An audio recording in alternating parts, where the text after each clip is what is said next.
오늘은 하나님 나라 임하소서, 하나님 나라 임하소서라는 제목으로 말씀을 전하겠습니다. 우리는 지난 3주 동안 요한계시록을 통해서 아침에 경건의 시간을 하셨죠. 그래서 이제 어제 요한계시록이 마무리되어지고 오늘부터 이제 갈라디아서를 통해서 경건의 시간을 또 여러분 이어가시죠. 올해도 하나님께서 또 요한계시록을 통하여 이렇게 말씀해 주신 은혜가 너무 커서 그냥 떠나보내기 아쉬워서 오늘 요한계시록으로 좀 본문을 잡고 여러분들과 그 은혜를 나누고자 합니다. 여러분 주일학교에 있었던 아주 유명한 일화가 있어요. 여러분 몇 번 들어보셨을 수 있는데 오늘 전도사님이 우리 아이들에게 문제를 낸 거예요. 설교 시간에. 여러분 우리 천국에 가려면 어떻게 해야 됩니까? 이렇게 물어봤어요. 정답이 뭐죠? 이제 그 전도사님은 이런 대답을 원했겠죠. 예수님 믿어야 돼요. 이렇게. 그죠? 그 대답을 원했을 거예요. 전도사님이 그걸 기대하고 여러분 어떻게 해야 우리가 천국에 갈 수 있죠? 그랬더니 한 아이가 손을 번쩍 들고 얘기하는 거예요. 죽어야 갈 수 있어요. 이렇게 얘기했습니다. 웃어주신 분들에게 하나님의 은혜가 더할 줄 믿습니다. 죽어야 갈 수 있는 천국. 그죠? 이 죽어야 우리가 볼 수 있는 천국을요, 우리가 이 땅에서 어떻게 볼 수 있을까? 방법이 없을까요? 방법이 하나 있어요. 바로 성경을 통해서 우리는 그 천국을 볼 수가 있어요. 하나님께서 이 성경에 우리가 영원히 거하게 될 그 하나님 나라, 그 천국이 어떤 곳인지를 기록해 놓으셨는데, 특별히 이 요한계시록 21장, 22장은 그 우리가 흔히 말하는 천국이 어떤 곳인지를 우리에게 잘 설명을 해줍니다. 21장에서는 새 하늘과 새 땅, 거룩한 성, 새 예루살렘이라고 표현하면서 그 천국을 소개하고요. 오늘 우리가 볼 22장에서는 그 천국을 어떻게 소개하는지 우리가 함께 알아보면 좋겠습니다. 자, 그럼 다시 한번 우리 22장 1절과 2절을 같이 읽겠습니다. 22장 1절, 2절입니다. 같이 읽습니다. 시작. 또 그가 수정같이 맑은 생명수의 강을 내게 보이니 하나님과 및 어린 양의 보좌로부터 나와서 길 가운데로 흐르더라. 강 좌우에 생명나무가 있어 12가지 열매를 맺되 달마다 그 열매를 맺고 그 나무 잎사귀들은 만국을 치료하기 위하여 있더라. 아멘. 우리가 읽은 이 1, 2절은요, 그 천국이 어떤 곳인가를 이렇게 묘사해 줍니다. 자, 천국에는요, 맨 먼저 보이는 게 뭐가 있어요? 흐르는 강이 있어요. 천국에 흐르는 강이 있어요. 자, 그 강의 이름이 뭡니까? 그 강의 이름이 수정같이 맑은 생명수의 강입니다. 어떤 강이라고요? 맞아요. 수정같이 맑은 생명수의 강이 지금 그 천국의 한가운데를 흐르고 있어요. 그리고 그 강이 흐르는 좌우에 생명나무가 있어서 그 생명나무는 달마다 열매를 맺어요. 이 얘기는 뭐겠어요? 열매가 끊이질 않는다는 거예요. 계속 열매를 맺어요. 그리고 그 잎사귀가 있는데 그 잎사귀는 만국을 치료한다라고 지금 천국을 소개하고 있어요. 자, 그림을 잘 그려보세요. 천국에 딱 보면 가운데 수정같이 맑은 오물이 떠다니는 그런 강 말고 수정같이 맑은, 요새 뭐 인도의 그 무슨 강이죠? 겐지스강 맞죠? 겐지스강. 그게 그렇게 유명하더라고요. 마드리드 인도로 여행을 가서. 근데 거기는 그 사람들이 쓰레기를 거기다 다 버리고 죽은 사람 시체도 거기다 버리고, 그래서 한쪽에서는 또 신비한 물이라고 목욕도 하고 막 그러더라고요. 근데 천국에서 보는 강은 그런 오염수가 아니라 뭐예요? 수정같이 맑은 생명수의 강이 흘러요.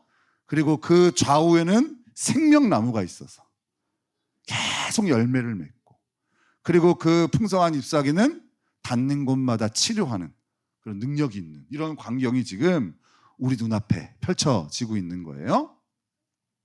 근데 여러분, 이 천국의 이미지는요, 사실 성경을 좀 읽어본 사람들에게는 그리 낯설지 않아요. 요한계시록 22장에서 갑자기 이 장면을 딱 소개한 게 아니라 그 전에도 이 천국이 어떤 곳인지 오늘 얘기한 1, 2절의 이 모습을 우리에게 사실은 얘기를 이미 해줬어요. 어디서 했을까? 자, 우리 창세기로 가는 거예요. 창세기 2장 9절 10절입니다. 창세기 2장 9절과 10절. 창세기는 맨 앞에 있습니다. 요한계시록은 맨 뒤에 있고, 그죠? 창세기 2장 9절과 10절입니다. 자, 같이 읽겠습니다. 시작. 여호와 하나님이 그 땅에서 보기에 아름답고 먹기에 좋은 나무가 나게 하시니 동산 가운데에는 생명나무와 선악을 알게 하는 나무도 있더라. 강이 에덴에서 흘러나와 동산을 적시고 거기서부터 갈라져 내 근원이 되었으니. 여러분, 이 창세기 2장 9절 10절은 어디의 이야기죠? 에덴 동산의 이야기잖아요. 에덴 동산. 하나님께서 맨 처음 천지를 창조하신 그 에덴 동산의 이야기잖아요. 그죠? 하나님께서 그 처음 창조하시고 그 에덴 동산은 어떤 모습이에요? 에덴에서 흘러나오는 큰 강이 나오죠. 이 큰 강이 온 동산을 적시고 네 갈래로 갈라져서 네 강의 근원이 된다. 이렇게 소개하고 있어요. 물이 닿는 곳마다, 그 에덴에 흐르는 그 흘러나온 강이 닿는 곳마다 생명이 시작되고 있는 거예요. 그죠? 우리가 읽었던 요한계시록 22장의 천국하고 유사하네요. 자, 그러면 좀 더 가서 우리 에스겔서를 가보는 거예요. 에스겔서는 구약의 겔이라고 되어 있어요. 그 색인을 펴서 에스겔 47장 6절에서 9절을 같이 읽겠습니다. 에스겔서 47장 6절에서 9절에 있는 말씀입니다. 자, 우리 한 목소리로 같이 읽겠습니다. 시작. 그가 내게 이르시되 인자야 내가 이것을 보았느냐 하시고 나를 인도하여 강가로 돌아가게 하시기로 내가 돌아가니 광 좌우편에 나무가 심이 많더라. 그가 내게 이르시되 이 물이 동쪽으로 향하여 흘러 아라바로 내려가서 바다에 이르리니 이 흘러내리는 물로 그 바다의 물이 되살아나리라. 이 강물이 이르는 곳마다 번성하는 모든 생물이 살고 또 고기가 심이 많으리니 이 물이 흘러 들어가므로 바닷물이 되살아나겠고 이 강이 이르는 각처의 모든 것이 살 것이며. 여러분, 이것은요 하나님께서 에스겔이라는 선지자한테 보여주신 성전 환상의 내용이에요. 에스겔에게 환상을 보여주시는데 성전 환상을 보여주신 거예요. 이 성전 안에 물이 차오릅니다. 물이 차오르더니 능히 건너지 못할 큰 강이 되어 흐르는 거예요. 이 환상 가운데. 그리고 이 강물이 흘러닿는 곳마다 놀랍게도 모든 초목들이 되살아납니다. 이미 황폐해지고 죽은 것이 새롭게 생명을 얻는 모습이 이 에스겔서 47장의 성전 환상에서 하나님이 보여주시는 거예요. 그리고 그 회복을 통하여 12절에 보면, 에스겔 47장 12절에 보면 새 열매가 맺어집니다. 제가 읽어드릴게요. 12절. 강 좌우가에는 각종 먹을 과실나무가 자라서 그 잎이 시들지 아니하며 열매가 끊이지 아니하고 달마다 새 열매를 맺으리니 그 물이 성소를 통하여 나옴이라. 그 열매는 먹을만하고 그 잎사귀는 약재료가 되리라. 그러니까 이 에스겔서 47장에서도 어때요? 성전에서 시작된 그 큰 강물을 통하여 맺은 새 열매는 그 잎이 시들지 않을 뿐만 아니라 그 열매가 끊이지 않게 된다는 거예요. 그리고 그 맺는 열매와 잎사귀는 어떤 기능이 있어요? 치료의 기능까지도 있는 거예요. 자, 그러니까 우리 다시 한번 비교를 해볼까요? 계시록으로 다시 와보세요. 아까 읽었던 계시록 22장 1절과 2절 다시 한번 읽겠습니다. 계시록 22장 1절과 2절 같이 읽겠습니다. 시작. 또 그가 수정같이 맑은 생명수의 강을 내게 보이니 하나님과 및 어린 양의 보좌로부터 나와서 길 가운데로 흐르더라. 강 좌우에 생명나무가 있어 12가지 열매를 맺되 달마다 그 열매를 맺고 그 나무 잎사귀들은 만국을 치료하기 위하여 있더라. 이제는 좀 익숙하죠, 그죠?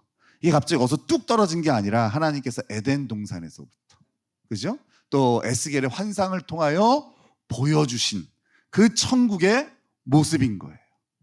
그러니까 요한계시록 22장의 이 천국의 모습을 우리는 이렇게 표현할 수 있어요.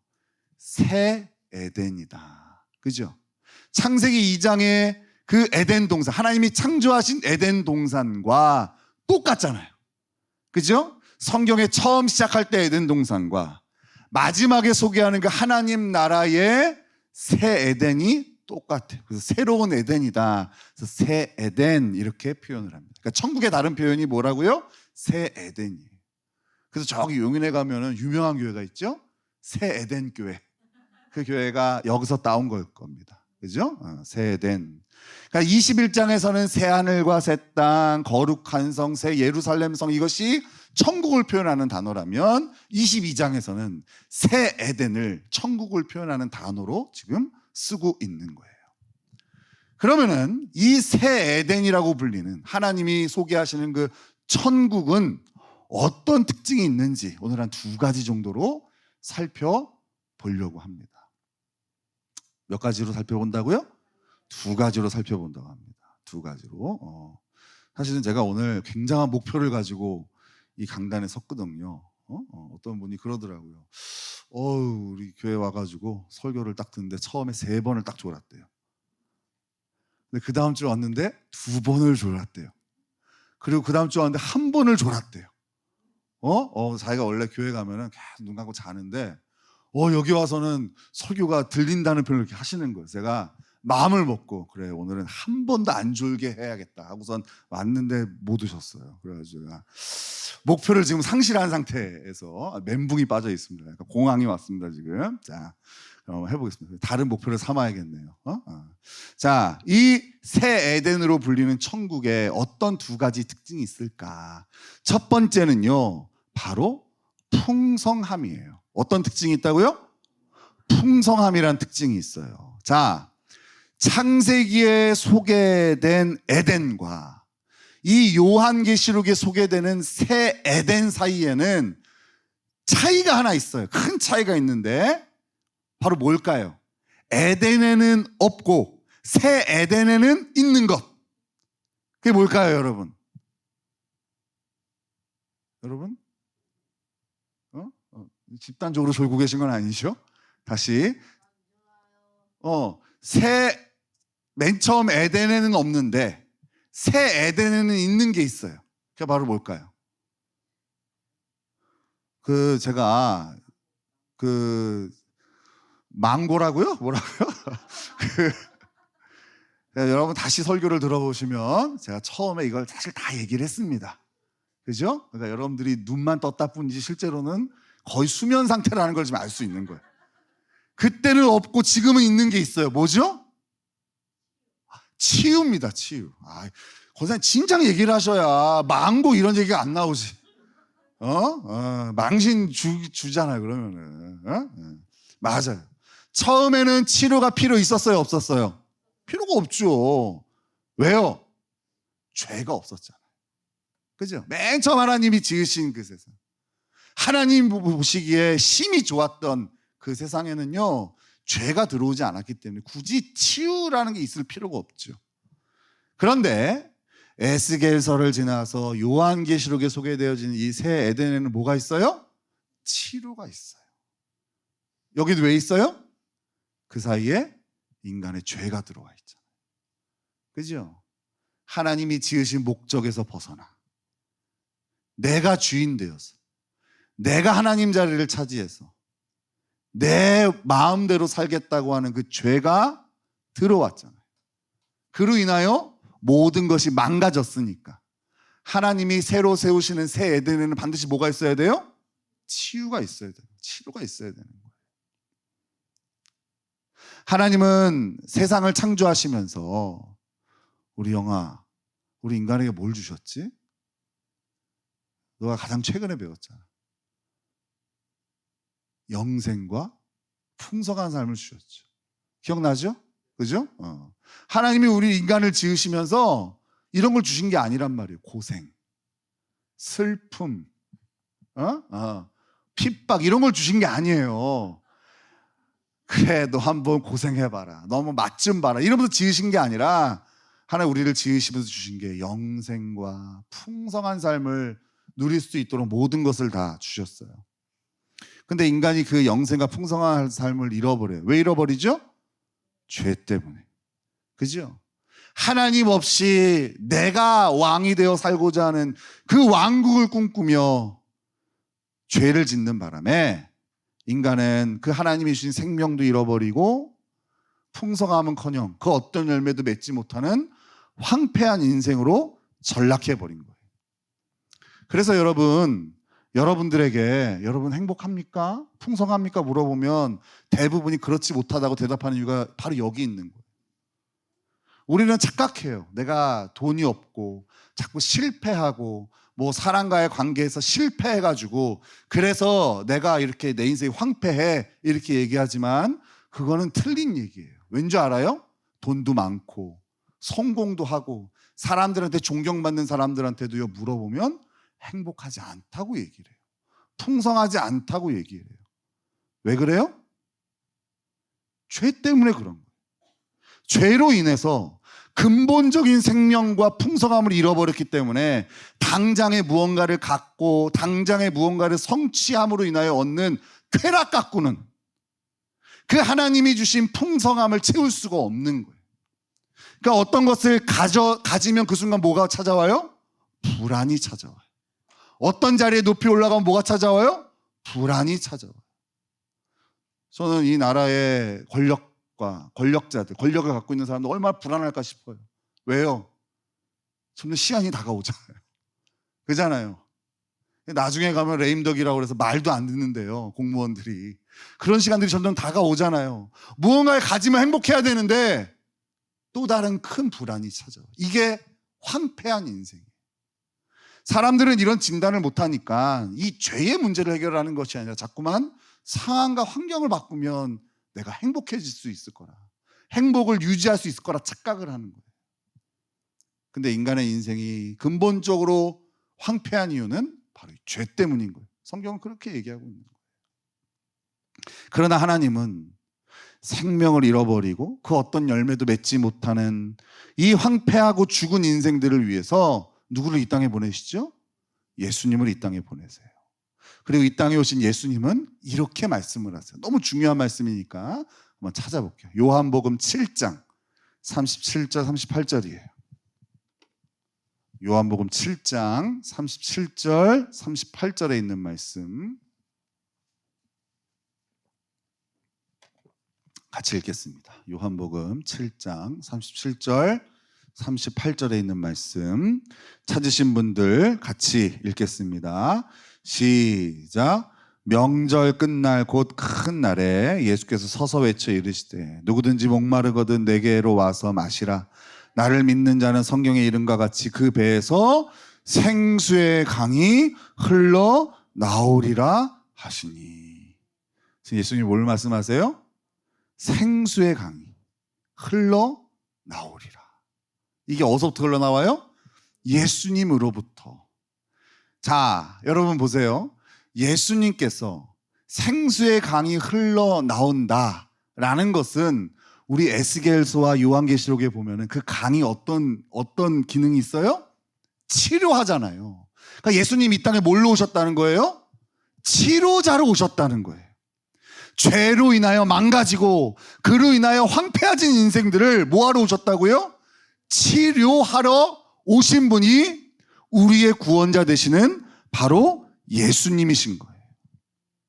즉 우리가 예수님을 나의 구주와 주님으로 인정하고 모시면 우리는 우리의 모든 죄가 치료받고 더 이상 황폐함이 아닌 그 새 에덴의 풍성한 열매를 맺을 수 있게 되는 거란 말이에요. 이해됐어요? 이해됐어요? 여기까지 이해됐어요?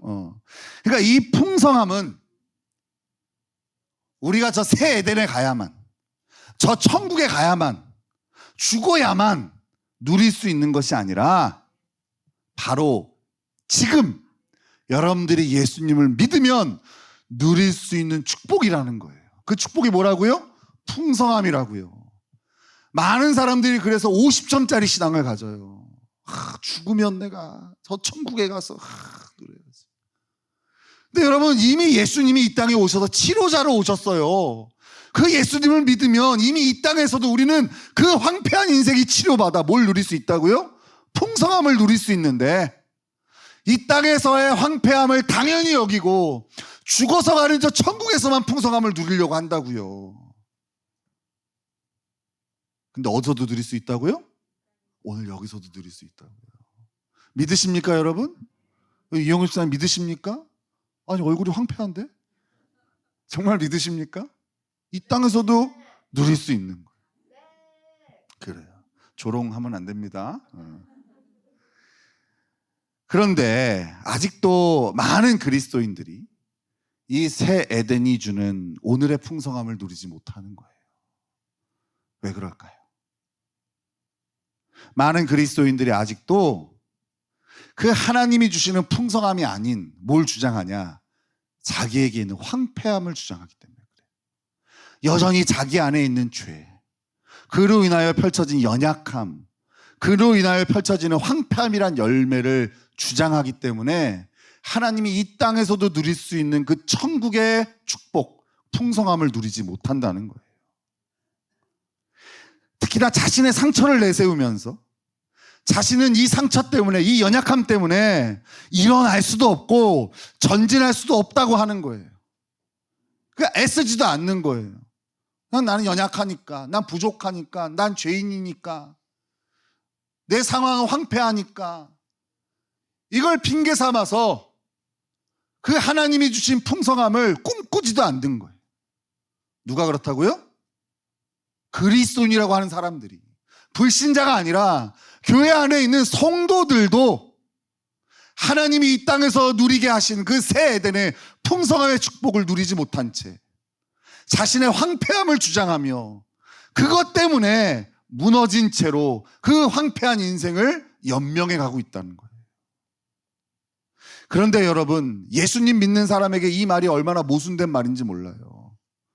예수님을 믿는다는 것은, 예수님 어떤 분이라고요? 치료자로 오셨다고 그랬잖아요. 치료자 되시는 예수님을 믿는다는 얘기인데, 예수님께서 우리의 죄와 그로 인하여 펼쳐진 우리 안에 있는 모든 상처와 아픔과 그 황폐함을 다 치료하신다는 것을 믿는다는 말인데, 아직도 내 안에 상처를 주장하고, 아직도 내 안에 연약함을 주장하고, 아직도 내 안에 황폐함을 주장한다면, 그럼 치료자 되신 예수님을 만났다고 얘기하는 거는 모순이잖아요. 맞잖아요. 모순이잖아요.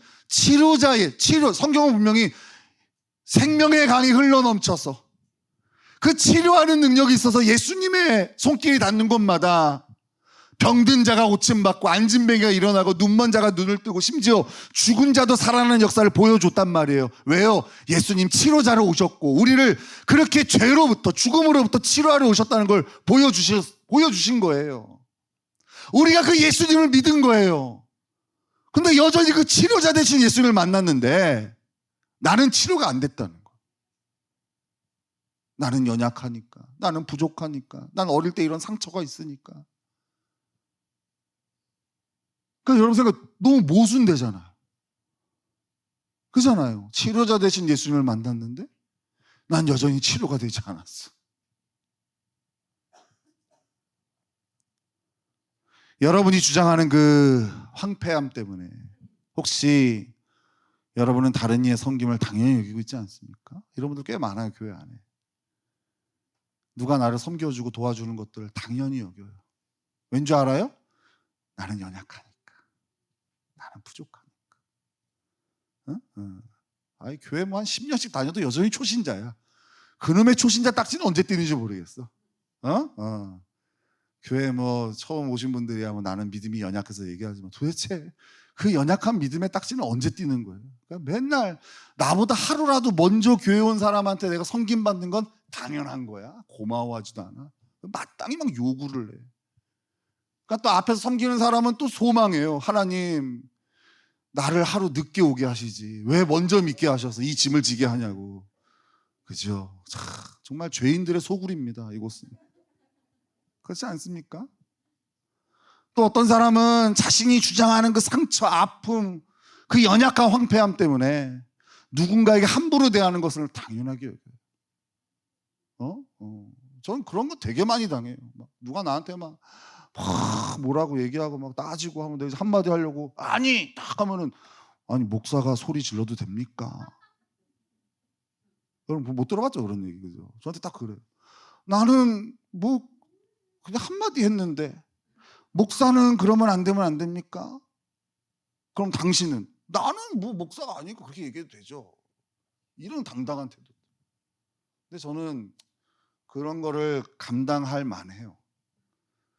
왜냐하면 그걸로 먹고 사는 사람이잖아요.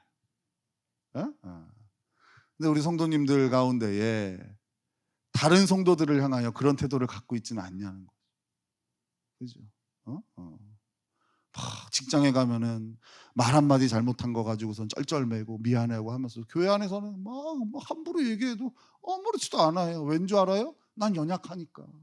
난 상처가 있으니까. 네가 이해하라는 얘기. 혹시 여러분이 주장하는 그런 연약함 상처 때문에 여러분이 짓고 있는 죄에 대해서 면죄부를 주고 있는 거 아닌가요? 내 상황이 이러니까 어쩔 수 없지 뭐. 그렇게 안 사는 사람이 어디 있어. 그러면서 내 안에 있는 죄와 더 이상 싸우려고 하지 않아요. 면죄부를 주는 거예요. 여러분 그런데 오늘 이걸 잊지만 안 돼요. 오늘 말씀 통해서 이것을 다시 새겨야 돼요. 여러분은 이미 새 에덴의 주인공이에요. 응? 왜요? 여러분 왜 새 에덴의 주인공입니까? 예수님을 영접했잖아요.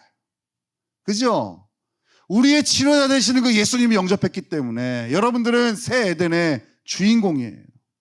그럼 이제 여러분들 해서는 안 되는 게 있어요. 뭘 하면 안 돼요? 그 상처를 주장하면 안 돼요. 그 연약함을 주장하면 안 돼요. 그게 없다는 얘기가 아니에요. 우린 여전히 죄를 짓고 그로 인하여 연약하고 부족하고 상처가 있고 인생이 황폐하기도 해요. 근데 그것이 있을 수는 있지만 주장할 건 아니라는 거예요. 그걸 붙들고 살아가고 그걸 근거로 살아가서는 안 된다는 거예요. 왜요? 새 에덴의 주인공이잖아요. 새 에덴의 주인공.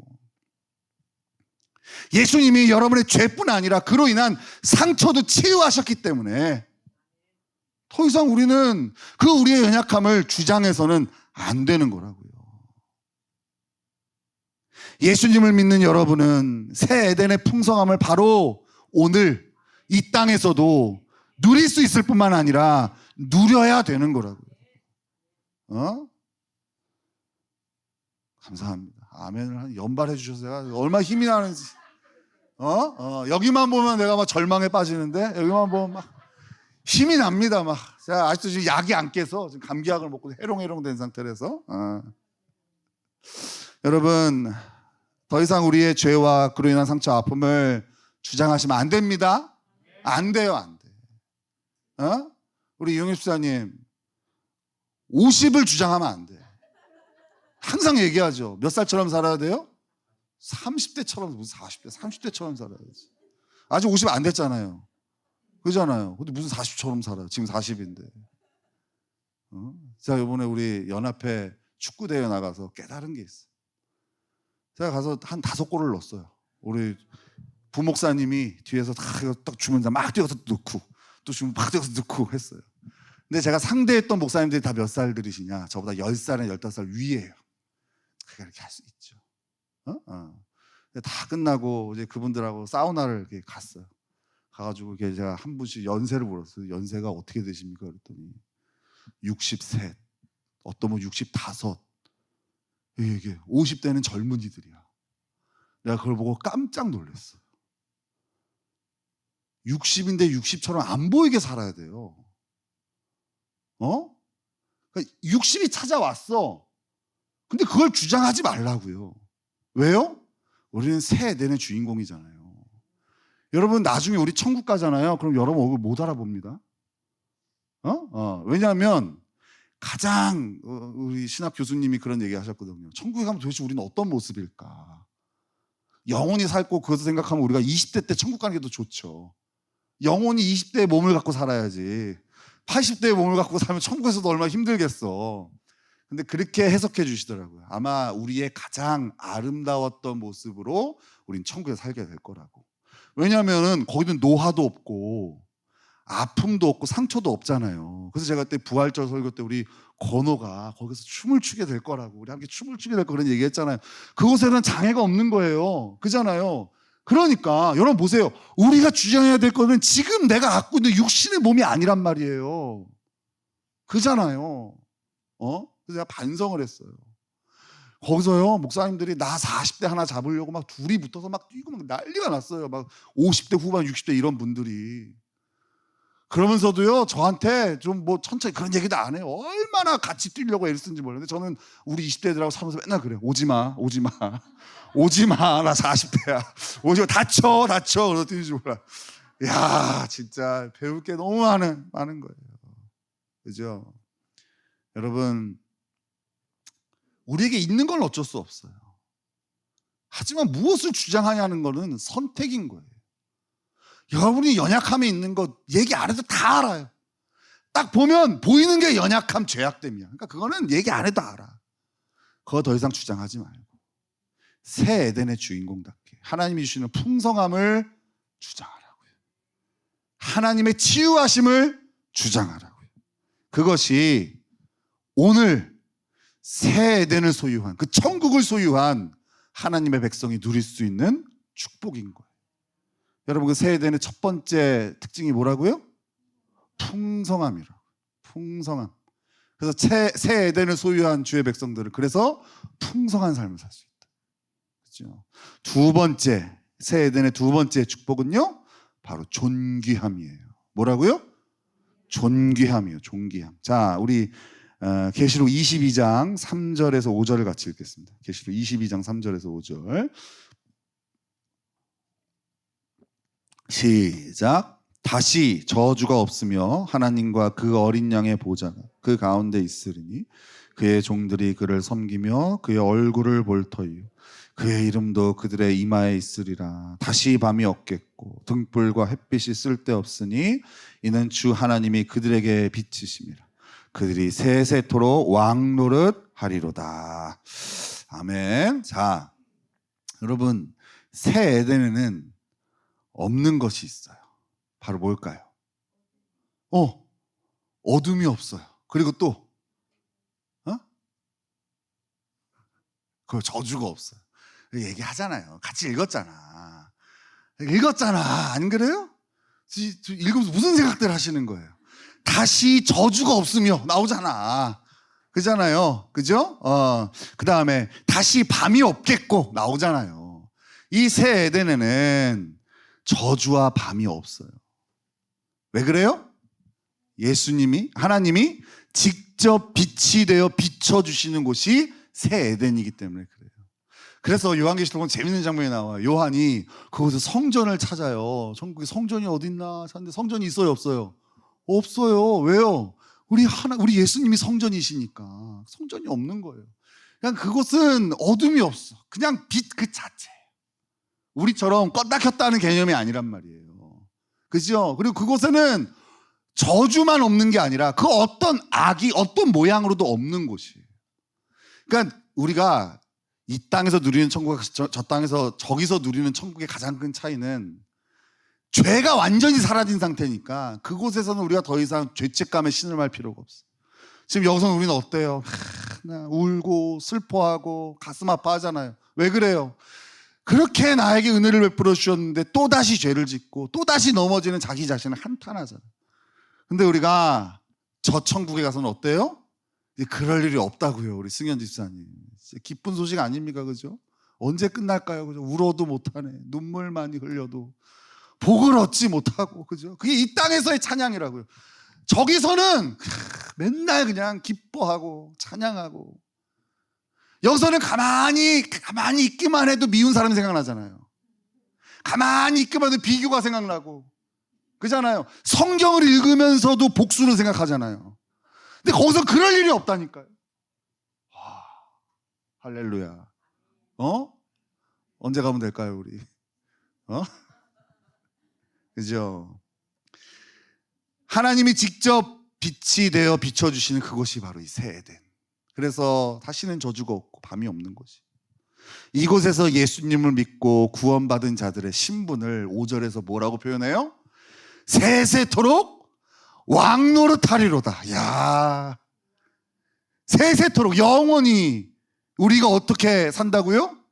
왕노릇하리로다. 여러분, 이 요한계시록을 읽으면서 우리는 하나님께서 이 땅에 그리스도인들에게 꼭 전하시고자 하시는 메시지를 반복해서 듣게 되는데, 그게 바로 하늘의 정체성이에요. 하늘의 정체성.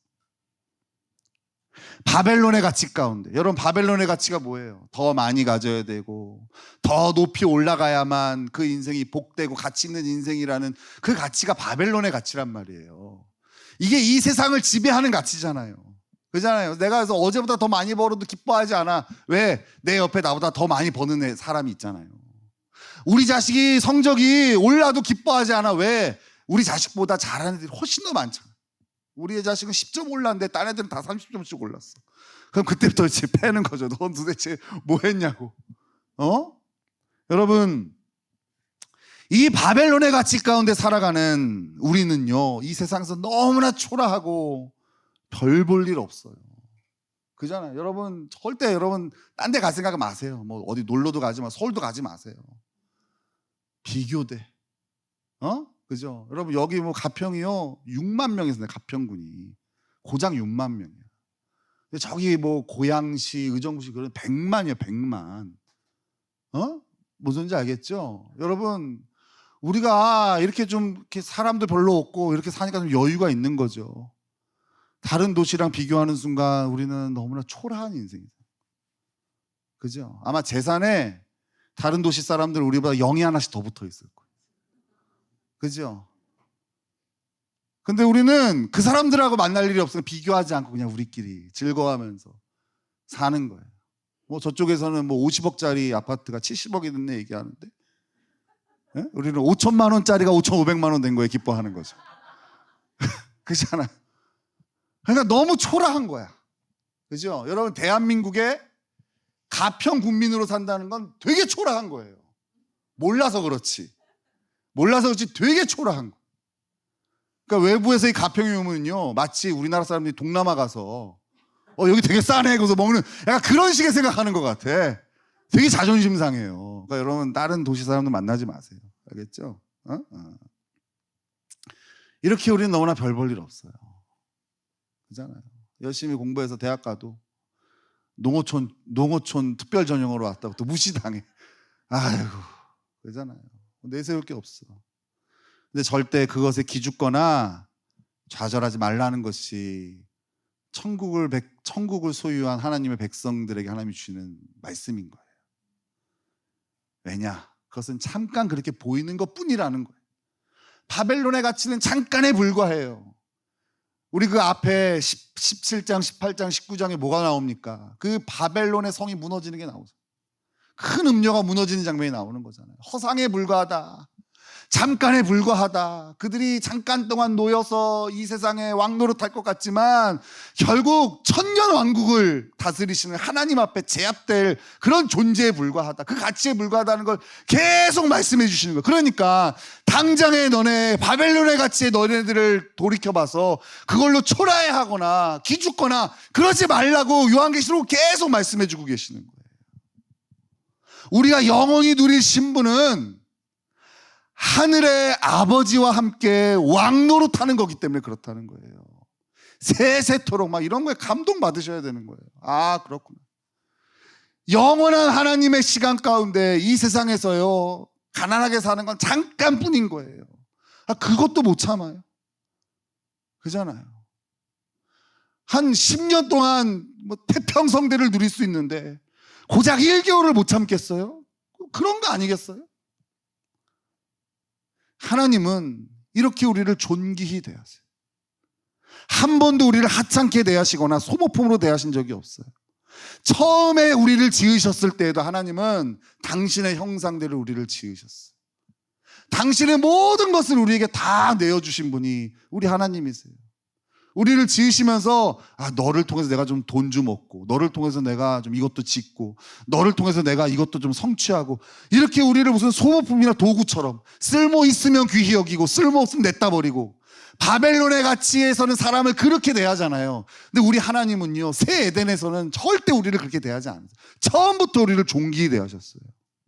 심지어 우리가 하나님을 떠나서 하나님 없이 살고자 할 때도 하나님 우리를 존귀히 대하세요. 오늘도 이 자리에 저는 말씀을 잘 듣는 사람들을 존귀히 대하는데 말씀을 안 듣는 사람 짐승처럼 여기죠.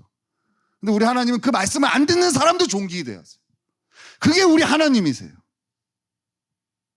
하나님께 우리가 얼마나 존귀한 존재인지 잘 못 믿는 사람들도 있는데 그 증거가 있어요. 그게 바로 뭔지 알아요?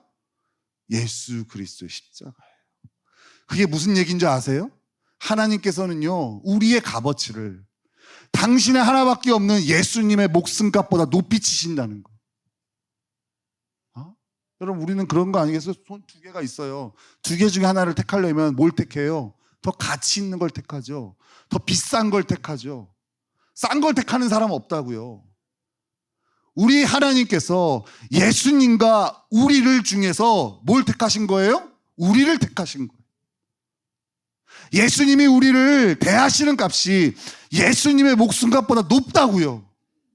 그게 예수님, 하나님께서 우리를 대하시는 값이에요. 우리가 그렇게 하나님께 가치 있는 존재로 역임을 받는 거예요. 그러나 하나님이 이렇게 존귀히 대해주시는 인생임에도 불구하고 우리에게 뗄래야 뗄 수 없는 단어가 있어요. 어떤 단어입니까? 말해보세요. 여러분 안에 있는 단어들 빨리 꺼내세요. 어떤 단어 있어요? 열등감, 자격지심, 그죠? 가방끈이 짧고 돈이 없고 뭐 진급이 제때 안 되고, 목회자들도 똑같아요. 성도가 몇 명 안 되고.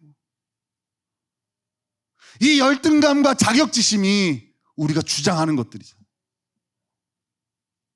자꾸 바벨론의 가치로, 지금 내가 가진 것으로, 지금 내가 서 있는 사회적인 위치로 자신을 평가하는 것, 이게 바벨론의 가치.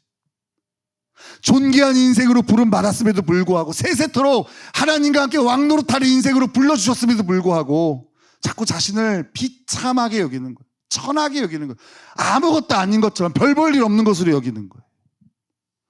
물론 여러분, 우리가 이 하늘의 정체성을 눈으로 직접 본 것이 아니기 때문에 뭐 그럴 수도 있겠다 싶지만 너무 아쉬운 대목 아니겠어요? 백지수표를 받았는데 거기다가 뭐가 어떤 게 큰 게 맥인지 몰라서 그냥 10,000원 적어서 내는 거랑 똑같은 거 아니겠어요?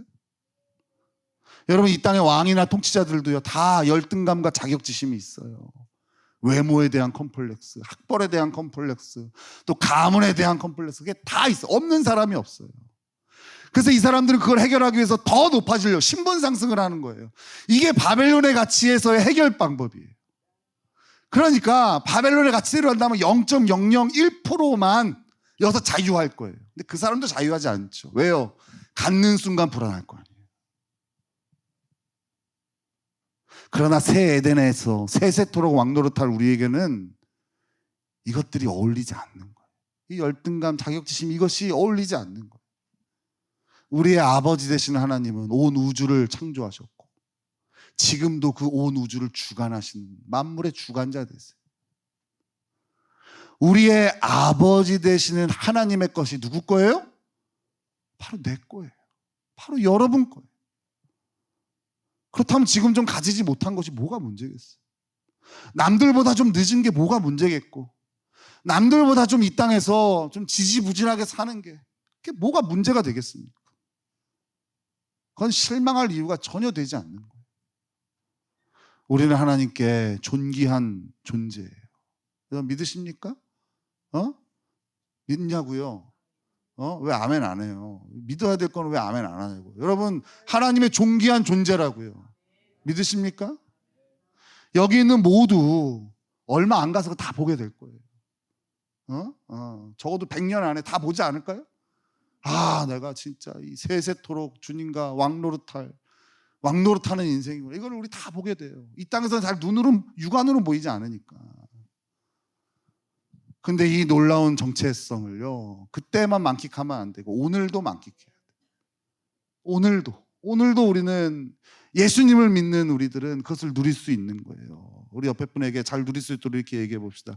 당신은 존귀한 존재입니다.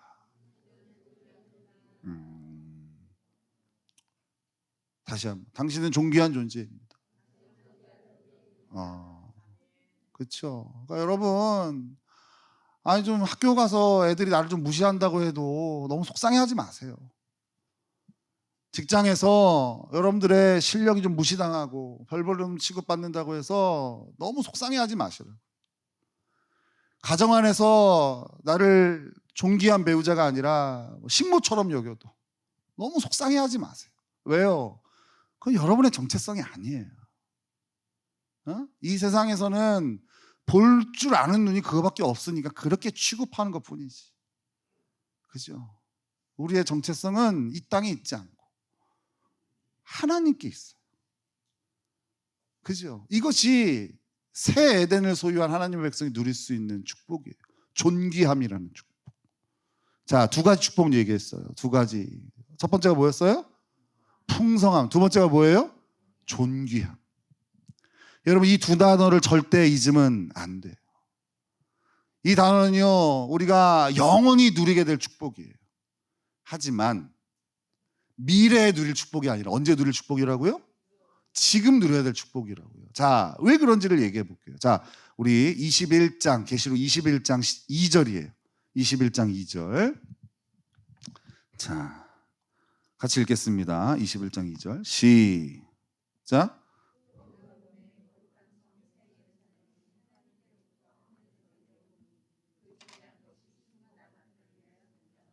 자, 보세요. 우리가 보통 천국 하면 우리가 갈 곳이라고 생각해요. 그죠? 천국 가야죠. 맞잖아요. 가는 곳이라고 생각해요. 그런데 이 요한계시록 21장 22장에 그 천국은요, 우리에게 오는 거예요. 내려오는 거예요. 이게 뭐가 중요하냐면 우리가 가야 되면 지금은 못 누리는 축복이 되는 거예요.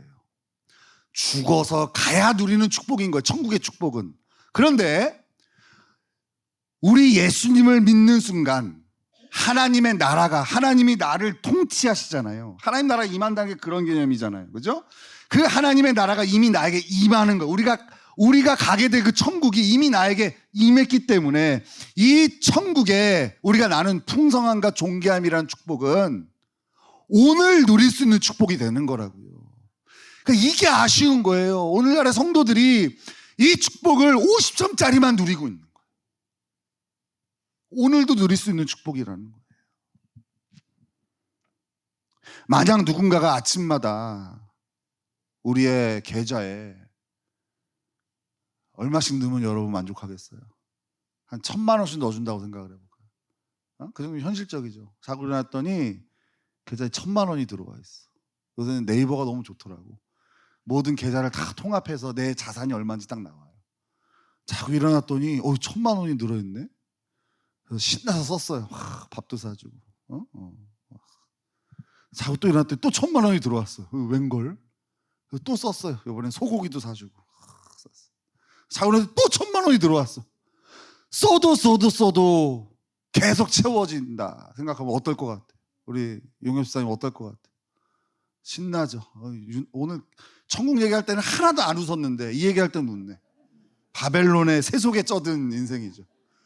그죠? 얼마나 신나겠어요. 자고 일어나면 계속 들어오는 거. 아무리 써도 없어지지 않는 거예요. 여러분, 그리스도인들이 천국을 누릴 수 있다.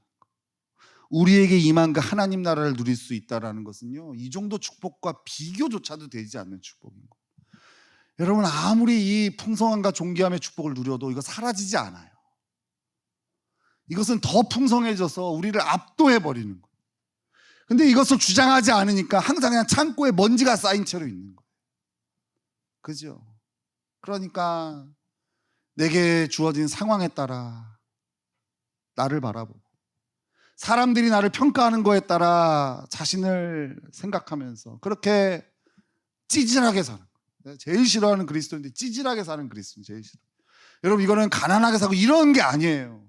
이 신분을 망각한 채 그 황폐함을 주장하며 사는 찌질한 그리스도인들 주로 이쪽에 모여 살고 있어요. 지금 이쪽이 대부분 찌질해. 지금 앉아도 그렇게 앉았네.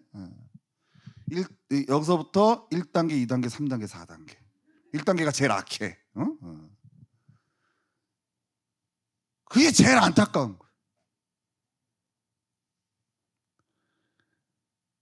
여러분 이 메시지, 이 요한계시록의 메시지 이미 하나님 나라가 우리에게 임했고 그 천국이 너희의 소유, 그 풍성함과 존귀함을 이 땅에서도 마음껏 누려야 된다라고 주님 말씀하셨을 때 당시에 핍박받던 그리스도인들의 마음이 얼마나 벅차 올랐겠어요. 그죠? 여러분 자고 일어나면 새롭게 시작되어지는 핍박, 자고 일어나면 또다시 계속되어지는 가난, 자고 일어나면 나와 함께 예배드렸던 사람이 어디 끌려가서 죽임당하는 이런 현실. 여러분 이런 현실 가운데 얼마나 이들은 자신의 정체성이 무너졌겠어요. 세상이 개 취급을 해요. 그런 취급 오래 당하다 보면 스스로를 개라고 여겨요. 그게 당시 그리스도인들의 정체성이었어요. 근데 하나님께서 이 요한계시록을 통해서 그들에게 천국을 보여주시고 그 하나님 나라가 임한 인생들의 정체성을 알려주셨을 때 이들이 얼마나 벅찼겠냐. 그래 잠깐 동안 내가 이런 수모를 당할 수 있지만 나의 신분은 세세토록 우리 하나님과 함께 왕노릇하게 되는 거예요. 이 메시지는 그들을 다시 일어나게 한 거예요. 그래서 여러분 역사 가운데에 그 그리스도인들을 향한 수많은 핍박들이 성공하지 못한 이유가 여기 있어요. 절대 꺾지를 못해. 오히려 이렇게 풍요 막 이런 것들로는 그리스도인들을 무너뜨려요. 오히려. 그런데 핍박, 고난 이런 것들로는 그리스도인들을 이겨낼 수가 없어요. 왠지 알아요? 이 정체성을 세상이 감당해낼 수가 없는 거예요. 여러분 우리도 그 그리스도인들이에요. 그 힘과 능력이 있는 하늘의 축복을 받은 자들, 그 하나님 나라의 풍성함과 존귀함을 오늘도 만끽할 수 있는 그리스도인들, 그것이 바로 저와 여러분이란 사실을 잊지 마시고 다시 힘을 내고 다시 일어나는 저와 여러분 되시기를 예수님의 이름으로 축원합니다. 아멘.